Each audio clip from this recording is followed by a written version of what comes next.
গল্পের নাম সারস ও শেয়াল। সারস চেনো তো? বকের মতো লম্বা ঠোঁটওয়ালা এক পাখি। শেয়াল একদিন সারসকে নেমন্তন্ন করলো তার বাড়িতে। ছড়ানো চ্যাপ্টা থালায় শেয়াল ঝোল খেতে দিল তাকে।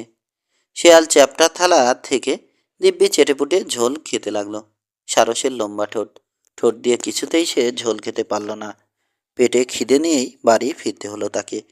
কিছুদিন বাদে সারসও নেমন্তন্ন করলো শেয়ালকে। সারস খেতে দিল সরু মুখ এক কলসির মতো পাত্রে। শেয়ালের মুখ সেই পাত্রে কিছুতেই ঢুকছে না। সারস কিন্তু অবলীলায় তার ঠোঁট ঢুকিয়ে ঝোল খেতে লাগলো। শেয়াল কিছুই খেতে পারল না। পেটে তার ভীষণ খিদে। বিদায়ের বেলায় সারস মুচকি এসে বলল, ভাই মনে কষ্ট পেও না, আমি তোমার কাছ থেকেই এরকম ভদ্রতা শিখেছি। নীতিবাক্য: ঢিলের বদলে পাটকেল খেতে হয়।